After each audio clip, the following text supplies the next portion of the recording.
Londrina confirma transporte coletivo gratuito para o segundo turno. E em Ponta Grossa, vereadores votam amanhã projeto para garantir acesso aos ônibus de graça no dia da votação.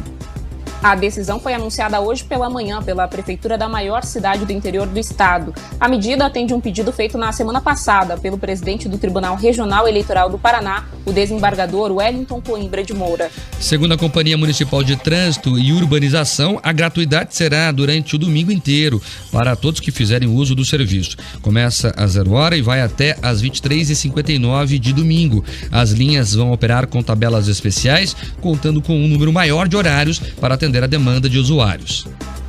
Por meio de uma publicação em sua rede social, o prefeito de Londrina, Marcelo Bellinati, do Progressistas, falou sobre a decisão. Abre aspas.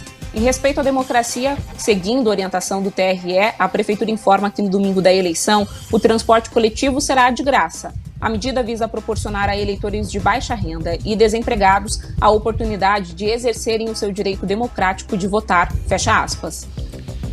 Além de Londrina, Ponta Grossa é outra cidade do estado que também pode ter ônibus de graça no próximo domingo. Os vereadores da cidade dos Campos Gerais aprovaram em primeiro turno um projeto que prevê o benefício para o dia da votação. A proposta apresentada pelo vereador Felipe Chociai, não sei se eu falei correto, do PV, foi assinada por todos os parlamentares. Ela prevê que a gratuidade do ônibus em Ponta Grossa seja liberada durante todo o dia de eleição, iniciando com 1 hora de antecedência da abertura das urnas e encerrando até 2 horas após o encerramento do processo de votação. O texto será discutido em segundo turno amanhã e será aprovado, segue para a sanção da prefeita Elizabeth Schmidt, do PSD. Aí eu só queria apontar 2 coisas bem rápidas. Primeiro, eu não entendo por que se deu tanto valor para isso, uma vez que, primeiro, o voto é obrigatório. Não é isso, legalmente? Assim como outras coisas que também são obrigatórias e não tem passagem de ônibus de graça, como se apresentar lá no alistamento militar, como tomar vacina em caso de crianças com vacinas já colocadas no mercado há muito tempo e assim por diante.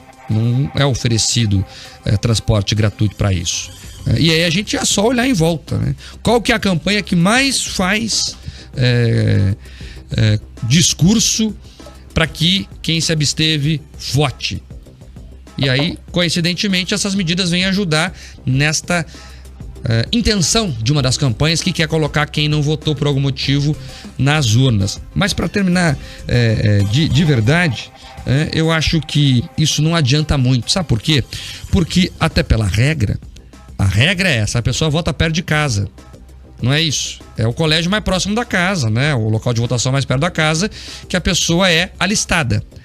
Então, vamos ver como é que isso vai se dar. No primeiro turno não funcionou, Camila, porque teve ônibus de graça em muitas cidades, né, principalmente nas grandes metrópoles, e a abstenção ficou na casa dos 20%, que é a abstenção histórica do país.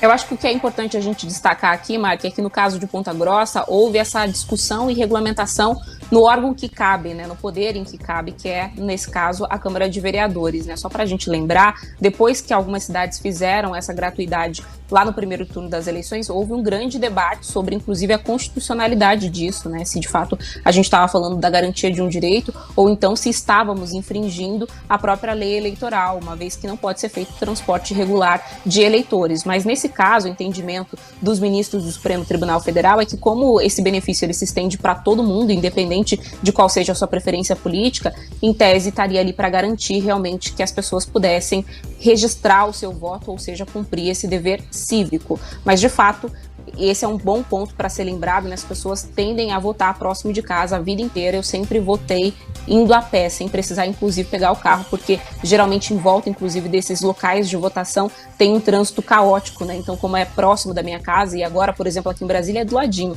é literalmente na escola que fica ao lado, divide o muro aqui com o meu condomínio, né? Então não há essa necessidade, e por isso, inclusive, muitas prefeituras acabaram contestando isso antes dessa decisão dos ministros, porque há, inclusive, um cálculo de quanto é que isso vai custar, no final das contas, para os caixas dessas prefeituras, né? E o que também é importante destacar, Mark, que a gente está tendo aqui algumas decisões de cidades do Paraná, no caso de Ponta Grossa, que eu ressalto mais uma vez, fizeram isso pelo caminho correto, que é a discussão na Câmara de Vereadores, mas aquelas cidades que já tinham feito no primeiro turno das eleições, elas ficam obrigadas a realizar também no segundo turno das eleições, que é o caso da capital Curitiba.